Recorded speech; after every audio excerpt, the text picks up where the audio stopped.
오늘 우리에게 주신 하나님의 말씀은 요한계시록 3장 1절부터 6절 말씀입니다. 사대 교회의 심부름꾼에게 이렇게 써보내어라. 하나님의 7 영과 7 별을 가지신 분이 말씀하신다. 나는 내 행위를 안다. 너는 살아있다는 이름은 있으나 실상은 죽은 것이다. 깨어나라. 그리고 아직 남아있지만 막 죽어가는 자들을 굳건하게 하여라. 나는 내 행위가 나의 하나님 앞에서 완전하다고는 생각하지 않는다. 그러므로 내가 그 가르침을 어떻게 받고 어떻게 들었는지를 되새겨서 굳게 지키고 회개하여라. 만일 내가 깨어있지 않으면 내가 도둑같이 올 것인데 어느 때에 내가 내게 올지를 너는 알지 못한다. 그러나 사대에는 자기 옷을 더럽히지 않은 사람 몇이 있다. 그들은 흰 옷을 입고 나와 함께 다닐 것인데 그들은 그럴 자격이 있기 때문이다. 이기는 사람은 이와 같이 흰 옷을 입을 것인데 나는 그의 이름을 생명책에서 지워버리지 않을 것이며 내 아버지 앞과 아버지의 천사들 앞에서 그의 이름을 시인할 것이다. 귀가 있는 사람은 성령이 교회들에 하시는 말씀을 들어라.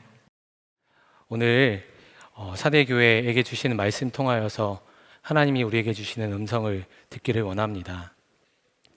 인도네시아의 비암이라는 곳에서 미전도 사역을 하시는 선교사님이 하루는 그곳에 있는 현지인들에게 하나님과 예수님에 대해서 설명하고자 했는데 그 종족의 언어와 문화 개념으로는 하나님과 예수님을 마땅히 설명할 단어가 없었다고 합니다. 그리고 또 그리스도인이 어떤 사람인지에 대해서 설명하려고 하니까 또 그 단어가 마땅하지 않은 것입니다. 선교사님이 생각하시길 그리스도인을 어떻게 전해야 될까 곰곰이 생각하는데 주님이 주신 마음이 그리스도인은 살아있는 자지라는 마음을 주신 것입니다. 그리고 그곳 사람들에게 예수 그리스도를 믿는 사람들은 살아있는 사람입니다 라고 복음을 전하였더니 그곳에 있던 사람들이 그 복음을 전하는 것에 반응하여서 예수를 믿는 자들이 생겨났다고 합니다. 하루는 옆에 있는 섬으로 전도를 하려고 했는데 전도의 개념도 설명하기가 참 어려운 것이죠. 선교사님이 말씀하시기를 우리는 예수님 믿고 살아있는데 저 옆에 있는 사람들은 지금 죽어 있으니까 우리 저 사람들 살리러 갑시다 라고 말했더니 그 마을 사람들이 다 마음이 감동이 되어서 배를 타고 전도를 하러 나갔다고 합니다. 맞습니다. 우리 예수 믿는 사람들은 복음 안에서 새 생명을 누리는 사람들이 바로 예수님 믿는 사람인 줄 믿습니다. 저와 여러분들이 바로 그 은혜 가운데 있는 것입니다. 예수 그리스도의 생명으로 말미암아 어둠 가운데 있었던 죄 가운데 완전히 빠졌던 우리가 새 생명을 누리고 그 새 생명에 합당한 대로 살아가는 것이 바로 우리들의 모습인 것이죠. 오늘 우리가 읽은 말씀에 나오는 사대 교회를 향해서도 많은 사람들이 그렇게 칭찬했습니다. 사대 교회는 살아있는 교회야. 사대 교회 성도들은 정말 살아있는 사람들이야 라고 칭찬을 했습니다. 그런데 우리 주님의 평가는 달랐습니다. 오늘 1절의 말씀을 보니까 너는 살아있다는 이름은 있으나 실상은 죽은 것이다 라고 말씀하십니다. 그들이 이름뿐인 것입니다. 실상은 죽어있는 자들이 사대교회라고 하신 것입니다. 2절에 계속 말씀하십니다. 나는 내 행위가 나의 하나님 앞에 완전하다고는 생각하지 않는다. 1절에서 나는 내 행위를 안다 라고 말씀하십니다. 주님은 사대교회를 향해서 너희들이 하는 모든 행위를 안다라고 말씀하시고 그들이 행하는 모든 일들이 빈 껍데기에 불과하다라고 말씀하고 계신 것입니다. 사대교회는 겉으로 보이기에는 생명이 있고 주님이 보시기에는 그렇지만 생명력이 꺼져가고 있는 교회였던 것입니다. 여기서 말씀하시는 행위는 교회 안에서의 나, 그리고 사람들 앞에 있는 나의 모습만 이야기하는 것이 아니라 교회 밖에 있을 때, 홀로 있을 때 은밀한 중에 행하시는 모든 일을 우리 주님은 알고 계시다라는 것입니다. 실상은 죽은 자다. 이 주님의 말씀 앞에 잠잠히 한번 서 봤습니다. 말씀을 준비하면서 실상은 너는 죽은 자야. 이 말씀 앞에 서 보니까 너무나 두렵고 너무나 떨리는 마음이 생겼습니다. 소아시아 7교회의 어떤 평가보다도 참혹한 평가였습니다. 너희들은 실상 죽은 자야. 말씀하시는 이 음성이 그 어떤 판단과 그 어떤 질책보다도 크신 하나님의 음성으로 다가왔습니다. 지금껏 내가 예수님을 믿었고 내가 예수님의 생명으로 산 자이라는 것을 믿고 살았는데 나중에 주님 앞에 서 보니까 나는 너를 도무지 알지 못한다. 이 장면을 한번 상상해 보세요. 너무나 끔찍한 이야기입니다.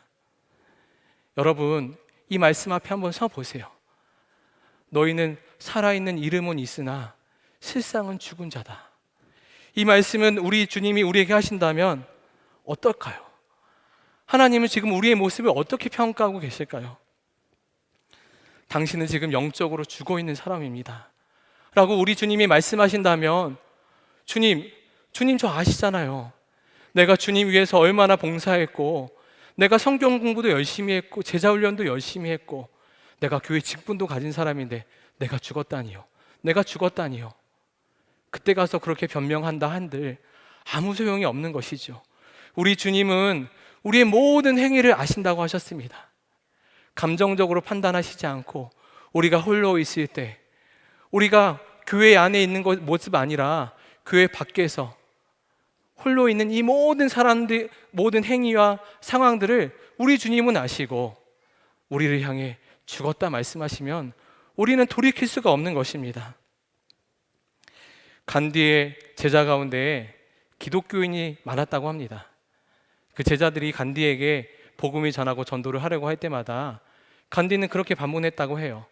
너희 믿는 사람들은 왜 이렇게 예수 믿는 것을 이렇게 설명만 하려고 하느냐? 왜 이렇게 삶으로 드러내지 않고 왜 설명만 하려고 하느냐? 왜 홍보만 하려고 하느냐라고 반문했다고 합니다. 그러면서 덧붙이기를 가령 책상 위에 아름다운 장미꽃이 있으면 그것을 누가 굳이 설명하지 않아도 지나가는 사람들이 그 아름다움을 볼 것이고 아름다운 향기를 맡게 될 것인데 그리스도인들을 향해서는 아름다움도 찾아볼 수 없고 아무런 향기도 맡아볼 수가 없다라고 간디가 말했다고 합니다. 하루는 간디가 남아프리카 공화국의 한 교회를 방문하여서 예배를 드렸다고 합니다. 그리고 그는 이렇게 말했습니다. 그 예배는 나에게 호감을 주지 못했습니다. 회중들은 독특한 종교성을 가진 사람들로서 나에게 와닿지 못했습니다. 그들은 헌신된 영혼들의 회중이 아니었습니다. 그들은 레크레이션이나 전통을 따라 교회에 출석하는 세상사에만 관심 있는 사람들이었습니다. 간디가 말하는 그 교인들이 우리들의 모습이 아닌지를 한번 정확히 살펴볼 필요가 있습니다. 아름답게 보이지도 않고 어떤 향기도 나지 않는 우리 안에 생명이 있다고는 그 어떤 것으로도 설명할 수 없는 그런 삶을 살고 있다면 우리는 심각하게 오늘 말씀 앞에 서 보아야 합니다. 믿는다 하면서도 행하는 것이 없고 여전히 거짓을 말하고 죄를 범하는 것을 즐겨하고 사랑하고 용납하기보다는 다른 사람들이 말하는 것을 좋아하는 일을 여전히 행하고 있다면 주님은 바로 그런 사람들을 향해서 너희들 실상은 죽은 자야 말씀하고 계시다라는 것을 우리 주님의 음성으로 우리가 받기를 원합니다. 한 번은 신방을 하는데 어느 성도님이 저에게 그런 이야기를 해주셨습니다. 남편의 거래업체 사장님이 예수님을 너무 잘 믿는 사람이었다고 합니다. 그 남편도 교회를 다니진 않았지만 그분이 예수님을 잘 믿는다는 것을 듣고서 더 신뢰가 생기고 그분과 사업을 긴밀하게 진행했다고 합니다. 그런데 이 사업이 잘 진행되지 않은 거예요. 그 사장님의 말 안에 진실되지 못한 부분이 있었다고 합니다. 그리고 큰 손해를 본 이후에 그 남편의 마음에 예수 믿는 사람들에 대한 아주 부정적인 인식이 심해지고 이제는 교회에 대해서 더 이상 전도하기조차 어려운 상황이 됐다라는 이야기를 해주셨습니다. 참 안타까운 이야기인데 이런 일이 흔치 않게 벌어지고 있습니다. 아주 특별한 얘기가 아닙니다. 교회에서 믿음 좋다라고 하는 사람들 통해서 교회가 시험 든 일이 많고, 그런 사람들 때문에 낙심이 되어서 심지어는 교회를 떠나기까지 합니다. 예수 믿는 사람들이 생명을 전하기보다 오히려 그 생명을 전하는 일에 방해가 되고 막힘이 되는 일이 우리 주변에 너무나 많이 벌어지는 것을 보게 됩니다. 누군가 이렇게 말하는 것을 들었습니다.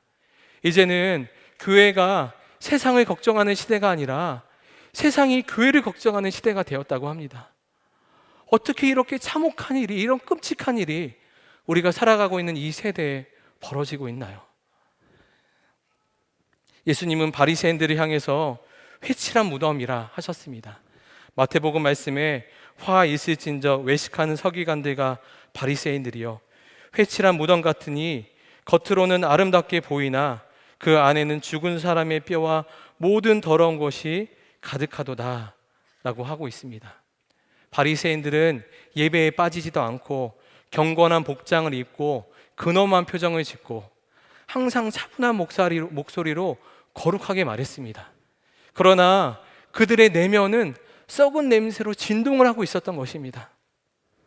교회에서 모습은 아주 거룩하고 아주 경건해 보이지만 실상 그 내면 안에 들여다보면 내면은 썩은 냄새로 진동해 있는 것, 이런 자들을 향해서 주님은 말씀하십니다.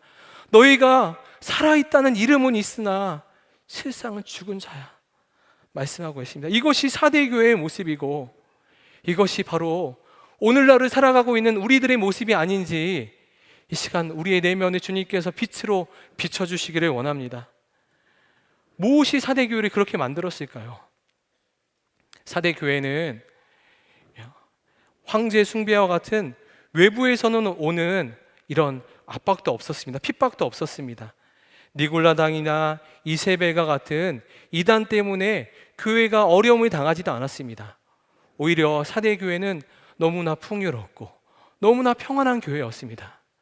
그러나 이 풍요로움과 이 안전함이 그들의 영혼을 점점 하루하루 조금씩 갉아먹고 있었던 것입니다. 내가 주의 은혜를 놓치고 있었는지도 모른 채 주의 생명을 놓친 채 하루하루 살아가다 보니까 오히려 축복이라는 여기는 것들이 그들의 영혼을 망치고 있었던 것이죠. 짐 베커 목사님은 1970년대, 80년대 미국에서 아주 탁월하게 사역하시던 목사님이셨습니다. 그의 복음은 예수 믿으면 성공한다 라는 성공 복음이었습니다. 그의 설교는 복음 그 자체인 것처럼 여겨졌습니다. 그러나 그는 정점에서 공금 유용 혐의로 45년이라는 형을 받고 나이 50세에 감옥에 가게 되었습니다. 화려한 목회를 하고 가장 영향력이 있던 목사님이셨는데 이제는 미국에서 아주 추악한 이름의 대명사가 되었던 것이 이런 짐 베커 목사님이었습니다. 그는 나중에 다시금 주님 앞에 회개하고 돌이킨 후에 그는 자신의 실패를 이렇게 설명합니다. 방송을 통해 유명한 목사가 되고 3,000명의 직원을 두고 1년에 1억 9천만 달러라는 예산으로 200개 채널의 텔레비전 방송국을 통하여 일을 할 때 정말 바빴습니다. 하루에 16시간씩 일하다 보니 더 이상 조용히 앉아서 성경을 읽을 시간이 없었고 더 이상 엎드려 기도하는 시간을 가질 수도 없었고 가족들과 함께하는 시간도 가질 수 없었습니다. 그때 유혹이 찾아왔는데 나는 그것을 반격하여 물리칠 수 있는 아무런 무기도 영역도 하늘의 도움도 없었습니다 라고 그는 고백하였습니다. 짐 베커 목사님은 한순간에 넘어지지 않았습니다. 그는 아주 조금씩 서서히 마음과 생각을 그가 누리고 있는 부귀와 성공에 점점 마음을 빼앗기고 있었던 것입니다. 이것이 정말 무서운 일인 것입니다. 우리가 죽어가고 있는지도 모르고 조금씩 아주 조금씩 우리의 영혼을 갉아먹히고 있지 않은지 한번 살펴볼 필요가 있습니다. 겉으로는 아무런 표시가 나지 않습니다. 여전히 예배의 자리를 지키고 있고 여전히 봉사도 하고 있고 여전히 훈련의 자리에도 참여하고 있습니다. 그러나 내 삶을 그 모든 것에 뒷받침이 전혀 되지 않고 있습니다. 말과 행동이 아주 간격이 커지고 있고 생명력을 잃어가고 있습니다. 형식적인 생활에 우리가 빠져 있는 것입니다. 더 이상 말씀대로 살지 못하는 일 때문에 몸부림치지도 않고 있습니다. 이것이 우리들의 모습이 쓰이는 것입니다. 주님은 이런 사대 교회를 향해서 이렇게 말씀하고 계십니다. 막 죽어가는 자들이라 말씀하십니다. 2절에 아직 남아있지만 막 죽어가는 자들을 굳건하게 하여라. 이들은 완전히 죽진 않았습니다. 우리도 완전히 죽은 자들은 아니죠. 완전히 죽었다면 아마 이 예배당에 나오지도 않았을 것입니다. 그러나 사대 교회에 막 죽어가고 있는 이들이 있다고 하는 것입니다. 생명력을 점점 잃어가고 있는 이들이 있다는 것입니다. 내 생명력을 잃어가고 있는 것을 모른 채 조금씩 그 영혼을 갉아먹히고 있는 자들이 있는 것입니다. 감사도 빼앗기고 삶에 있어서 진실되지 못하고 말씀과 삶이 괴리된 채 살아가고 있는 그런 사람들이 지금도 우리 가운데 있다고 주님은 말씀하십니다. 김양재 목사님의 책 가운데 이런 내용이 있습니다. 한센병이 무서운 것은 아파도 고통을 느낄 수 없기 때문입니다. 피부에 감각이 없어져 잘 때 짐승이 와서 손가락을 갉아먹어도 모른다고 합니다.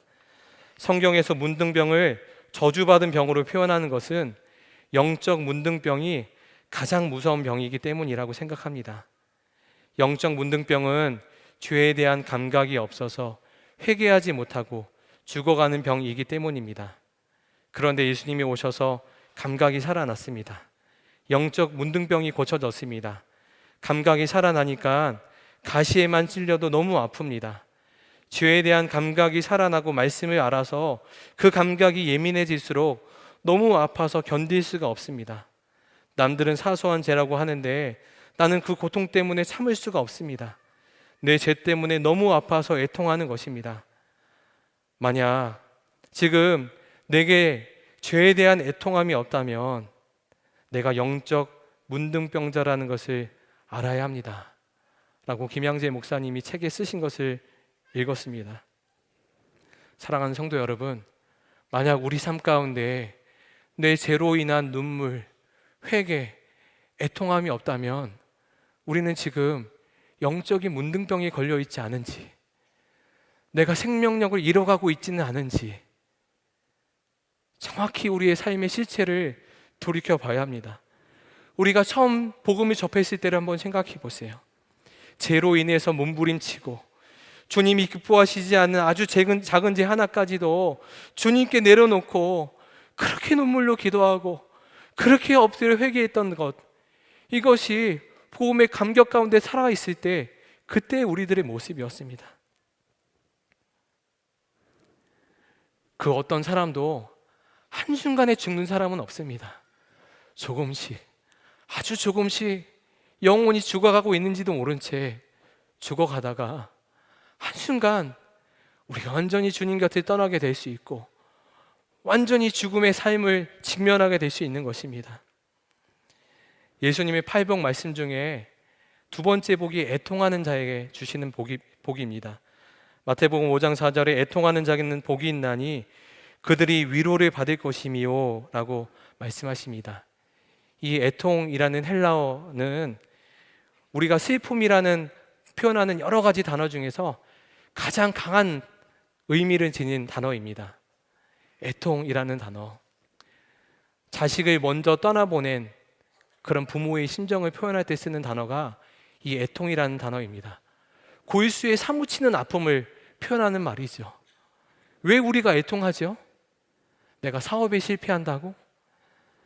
내가 시험 보는 것이 실패했다고? 내가 가진 것 조금 손해보았다고? 아닙니다.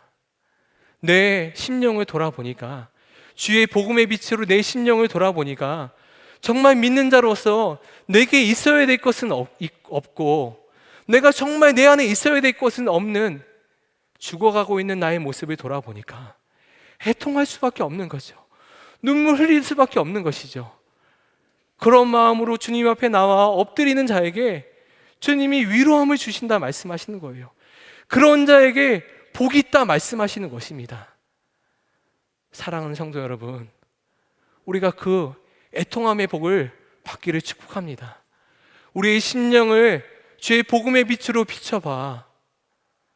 아주 작은 죄까지도 마음을 품고 기도하며 주님 앞에 회개하며 돌이키는 은혜가 있기를 축복합니다. 이것이 살아있는 자의 모습입니다. 이것이 생명을 누리는 자의 모습임을 우리는 기억해야 됩니다. 사랑하는 성도 여러분, 여러분은 정말 살아있는 자입니까? 아니면 점점점 죽음 가운데로 가고 있는 자입니까? 우리가 살 길은 하나입니다. 우리의 영을 깨우는 일입니다. 날마다 깨우는 일입니다. 세상의 가치관과 탐욕에 물들지 않도록 날마다 복음의 빛으로 영광스러운 주의 복음으로 우리의 심령을 깨우는 일이 우리를 살리는 일입니다. 오늘 3절 말씀에 그러므로 내가 그 가르침을 어떻게 받고 어떻게 들었는지를 되새겨서 굳게 지키고 회개하여라. 매일 빛 가운데 나의 실체를 돌아보는 것입니다. 내가 받은 은혜가 어떠한지, 내가 예수를 믿기 전에 나의 완악한 심령이 어떠했는지, 내가 주님으로부터 받은 은혜가 어떠한지, 주의 복음 아니면 내가 어떻게 살아갈 수 없는 자가 있는지를 매일같이 우리 심령을 돌아보는 것이죠. 십자가 앞에 날마다 서고 매일같이 내 안에 있는 예수 그리스도가 나를 어떻게 살게 하시는지를 돌아보는 일, 그렇게 내 심령을 깨우는 일이 우리를 살려내는 일입니다. 사도 바울도 그렇게 살아간 인생이잖아요. 그는 복음의 진리 앞에서 한순간 돌이키는 은혜를 받았지만 그는 매일같이 십자가의 진리 앞에, 복음의 영광스러운 그 영광스러운 앞에 서지 않으면 하루도 한순간도 살 수 없었던 사람이 바로 사도 바울이었습니다. 그는 그래서 이렇게 고린도전서에 고백합니다.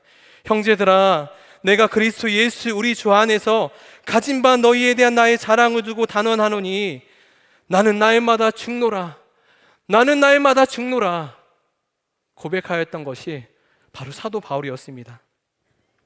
그는 예수 그리스도의 은혜의 복을 받았지만 그의 삶은 계속하여 고통이 따라오고 핍박이 따라온 삶이었습니다. 하루하루 주의 은혜 아니면 살아갈 수 없는 자입니다. 핍박과 고통뿐만 아니라 그의 심령을 무너뜨릴 수많은 유혹이 그의 삶에 도사리고 있었습니다. 그는 그때마다 고백하였습니다. 나는 죽었습니다. 이 고통을 이길 수 없는 나는 죽었습니다. 이 핍박을 견딜 수 없는 나는 죽었습니다. 이 유혹을 견딜 수 없는 나는 죽었습니다. 그렇게 복음의 빛으로 나를 비추어보고 날마다 십자가의 은혜를 붙잡으면서 그는 하루하루 생명의 주관자 되신 예수 그리스도로 말미암아 승리하고 감격스러운 삶을 살았던 것이 바로 그였던 것입니다. 사랑하는 성도 여러분, 우리는 날마다 복음 앞에 서지 않고 빛 대신 주님을 바라보지 않고는 하루도 한순간도 살아갈 수 없는 자입니다. 그러하기에 우리의 시선을 오직 주 예수님께 고정하고 주님이 주시는 그 영광스러운 복음을 붙들고 하루하루 그렇게 살아가는 것입니다. 제가 올해 교구사역을 처음 시작하게 되었습니다. 성도님들을 섬기는 것도 신방하는 것도 그 어떤 하나도 제 힘으로는 감당할 수 없었습니다. 바쁘면 바쁠수록 더 기도의 자리로 나아가고 더 말씀을 읽어야 되지만 제가 올 초에 너무나 바쁜 나머지 기도와 말씀을 놓칠 때가 있었습니다. 그러고 나니 제 심령은 점점 더 지쳐갔습니다. 그러던 중 하루는 제 사무실로 어느 한 성도님이 찾아오셨습니다. 그 성도님이 그날에도 상담을 요청하셨는데 벌써 여러 번 저에게 요청하셨던 그런 동일한 질문이었습니다. 유독 바쁜 날이고 몸도 마음도 지쳐 있었던 그때에 그 성도님이 그렇게 질문해 오고 상담해 오는 것이 제 마음으로 받기가 힘들었습니다. 그리고 그 상황이 불평이 되었습니다. 이야기를 끝까지 듣고 기도를 섬겨드렸지만 그분이 나가면서 목사님, 이 문제 놓고서 계속 기도해 주세요 라는 이야기를 네, 그렇게 할게요 라고 대답했지만 지키지 못했습니다. 제 안에 그분을 품을 사랑도 없었고 그런 힘도 없었습니다. 그런데 그 일이 그렇게 제 기억 속에서 잊혀져 가고 있었습니다. 그로부터 며칠 후에 저희 모든 교역자들이 수련회를 떠났습니다. 그 수련회 한 프로그램 중에 서로 동역자들을 주님의 마음으로 바라보고 서로에게 메시지, 익명의 메시지를 남기는 시간이 있었습니다. 저에게도 여러분이 메시지를 남겨주셔서 그 메시지를 하나하나 읽어 내려갔습니다. 그러던 중 마지막 연 메시지를 보고서 제 마음은 쿵 하고 내려앉았습니다. 제 속마음을 들킨 것 같았기 때문입니다.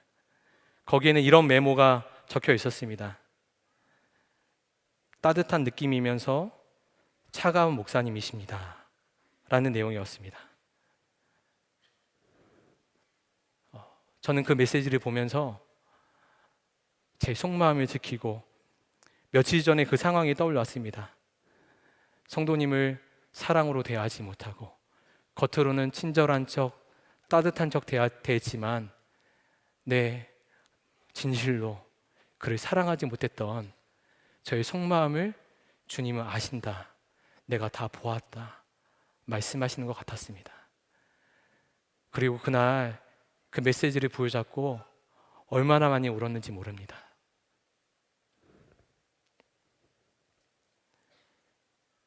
내 심령 안에 주의 말씀 놓치고 주의 은혜 놓치고 내가 무엇인가려 하려 하고 내 열심과 내 노력으로 하려 하니 아주 작은 일도 감당하지 못하고 그 작은 영혼 한 명도 받아들일 수 없는 내 작은 마음을 주님이 보게 하셨습니다. 사랑하는 성도 여러분, 우리가 매 순간 주님 앞에 서지 못하면 우리는 한 사람도 용서하지 못하고 용납하지 못하고 그 어떤 상황도 감당할 수 없는 것이 우리인 것입니다. 그렇게 아주 조금씩 우리의 영혼은 주님으로부터 멀어져 가고 주의 생명을 잃어간 채 기쁨도 없이 감사도 없이 그렇게 살아가다 주님 앞에 서게 될 날, 아주 끔찍한 일이 우리에게 벌어질 수 있는 것입니다. 사랑하는 주의 모든 성도들, 이 시간 주님의 이름으로 권면합니다. 우리가 매 순간 깨어 있기를 축복합니다.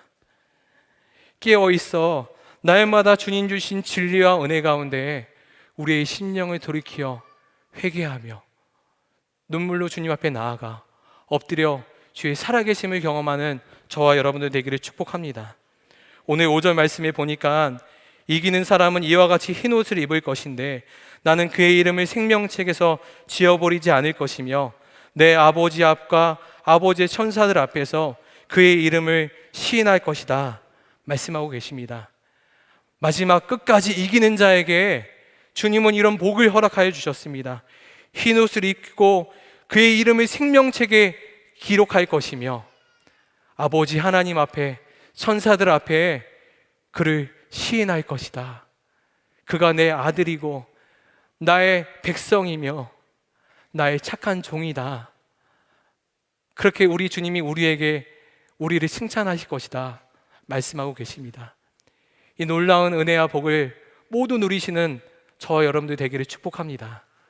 우리가 이 말씀 붙잡고 이 시간 기도하기를 원합니다. 이 시간 기도할 때 주님, 우리가 사람의 평가와 마음에 속지 않게 하시고 내 심령의 정확한 모습을 보일 수 있는 은혜를 우리에게 허락하여 주시옵소서. 나의 연약함을 보게 하시고 나의 제됨을 보게 하여 주셔서 날마다 십자가의 복음의 영광스러운 빛에 나아가 내 내면을 돌아보게 하여 주시고 내 심령을 깨우시사 날마다 회개하고 돌이키는 은혜를 우리에게 허락하여 주시옵소서. 이 기도 제목 붙잡고 우리 주의 이름을 한번 부르고 간절한 마음으로 기도하겠습니다. 주여, 사랑하는 주님 감사합니다. 하나님, 우리의 심령을 매일 깨우기를 원합니다. 하나님 주의 빛으로 우리의 심령을 돌아보게 하여 주시고 하나님 어두움이 다 드러나게 하여 주시옵시고 주님 예수 그리스도로 말미암아 하나님 오직 주님의 마음과 생각이 우리에게 품어지는 은혜를 우리에게 허락하여 주시옵소서. 하나님 내가 믿는 자로서 생명을 누리는 자로서 마땅히 내게 있어야 될 것은 내 안에 충만이 있고 하나님 내게 거두어 갈 것들, 죄악된 것들, 순종하지 못했던 것들, 불순했던 모든 죄들은 주님 앞에 눈물로 회개하기를 원합니다. 하나님 우리가 영적인 문둥병에 걸리지 않고 하루하루 우리가 영혼을 갉아먹히는 그런 어두움에 있지 않기를 원합니다. 날마다 주 예수 그리스도의 그 영광스러운 복음의 광채가 우리를 비춰지게 하여 주셔서 날마다 생명을 누리는 자로 하나님 날마다 기쁨과 감사로 누리는 자로 살게 하여 주시옵소서. 오 주님 그렇게 은혜를 역사하여 주시고 인도하여 주시옵소서. 이 시간 모든 성도들의 마음 가운데 그런 간절한 소망이 있기 원합니다. 간절한 바람이 있기 원합니다. 그렇게 우리의 삶을 비춰주시고 생명으로 인도하실 주님을 찬양합니다. 주 예수님 그렇게 우리의 삶을 인도하여 주시고 역사하여 주시옵소서. 그렇게 역사하소서. 그렇게 인도하여 주시옵소서. 사랑하는 주님 이 시간 우리의 연약함을 보게 하시니 감사합니다. 주님 앞에 엎드리는 은혜를 허락하시니 감사합니다. 주님 우리의 심령을 매일같이 깨워주시옵소서. 영적으로 무뎌지지 않게 하여 주시옵시고 늘 깨어 주님이 기뻐하시는 자로서의 삶을 살아내기를 원합니다. 죄로부터 우리를 건져주시고 말과 해감이 다르지 않게 하여 주시고 홀로 있을 때도 주님을 의식하는 자가 되게 하여 주시옵소서. 마지막까지 이기는 자로 살게 하여 주시옵소서. 매일 십자가의 복음 앞에 서서 주 예수 그리스도를 의지하고 승리를 맛보는 자로의 그 축복을 누리기를 원합니다. 이 시간 전심으로 주님을 예배하고 마음을 다해 하나님께 예물 드린 손길을 주님 받아주시고 성도들의 재정의 문제를 풀어주시고 기업의 복을 주시고 주의를 감당할 만한 힘을 허락하여 주시옵소서. 심령의 은혜가 충만하게 하여 주시옵시고 모든 육신의 질병은 떠나가게 하여 주시옵시고 가정 안의 은혜로 충만하여 모든 자녀들이 믿음 위에 굳건하게 세워지는 은혜의 복을 우리에게 허락하여 주시옵소서. 이 나라 임족 가운데 하나님 화해의 복을 허락하여 주시옵시고 하나님 정말 예수 그리스도를 믿는 자들이 세워지는 은혜, 특별히 이 땅의 청년들 다음 세대들 안에 주의 은혜로 말미암아 살아가는 이들을 세워주시옵소서. 주님 나라를 소망하고 주의 영광 위에서 쓰임받는 열방과 민족과 다음 세대를 책임질 주의 복된 세대들을 일으켜 세워주시길 원합니다. 하나님 특별히 한국교회를 깨우셔서 회개하게 하시고 돌이키게 하여 주시고 민족을 살려내고 다음 세대를 일으키는 일에 쓰임받는 한국교회 다 되게 하여 주시옵소서. 하나님 북한 땅을 축복하며 기도합니다. 그 땅의 성도들을 하나님 축복하여 주시옵소서. 지금도 숨죽여 예배하는 그들의 예배의 자리보다 주의 임재가 충만하게 넘쳐흐르게 하시고 생수의 강 같은 은혜가 흘러넘쳐 그들을 통하여서 북한 땅이 변화되고 새롭게 되는 은혜를 누리게 하여 주시옵소서. 그 땅의 악한 정권이 무너지고 복음 안에 통일되는 은혜를 누리게 되길 원하오니 하나님 그날이 속히 오게 하여 주시옵소서. 하나님 그 땅에 억류되어 있는 김국기 목사님, 김정욱 선교사님, 최춘길 선교사님, 김상덕 교수님, 김학순 교수님, 김동정 씨, 그 외에 많은 수많은 영혼들 주께 올려드리오니 하나님 역사하여 주시고 붙잡아 주시옵소서. 중국에 있는 신마티아 선교사님, 모든 주의 종들 오늘도 복음 앞에 진리 앞에 서서 살아계신 하나님의 임재와 사랑 가운데 그들이 살아내고 감당할 힘을 허락하여 주시옵소서. 오늘도 열방 가운데 선교 사명 감당하신 선교사님들에게 힘을 더하여 주시옵소서. 그들이 복음을 전할 때마다 생명이 살려내지고 영혼이 구원되는 은혜의 역사가 계속되어지게 하여 주시옵소서. 그 마음으로 기도하고 돌아가는 성도들의 기도에 응답하여 주시고 신실한 하나님의 은혜와 사랑을 날마다 경험하는 모든 성도들의 삶 되어지도록 역사하여 주시옵소서. 감사하며 찬양하며 우리 구주 예수 그리스도 이름으로 간절히 기도하였습니다. 아멘. 다 같이 일어나서 찬양하시겠습니다.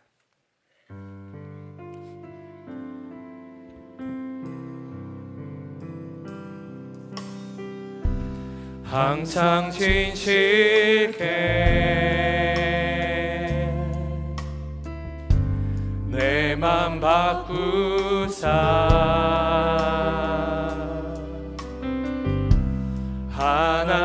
하나님답게 하여 주소서. 항상 진실게 항상 진실게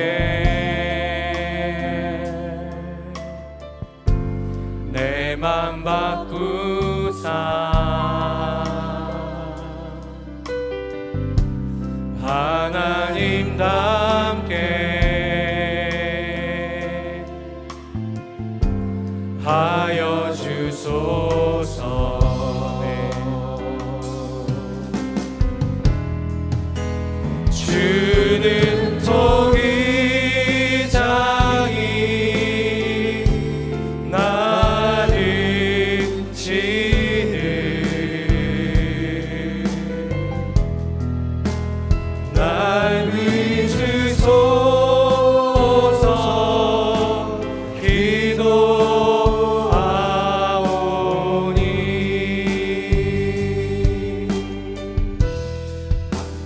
주는 통해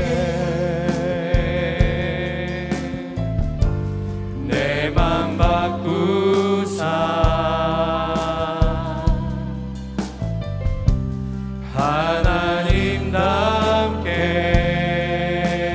하나님답게 하여 주소서.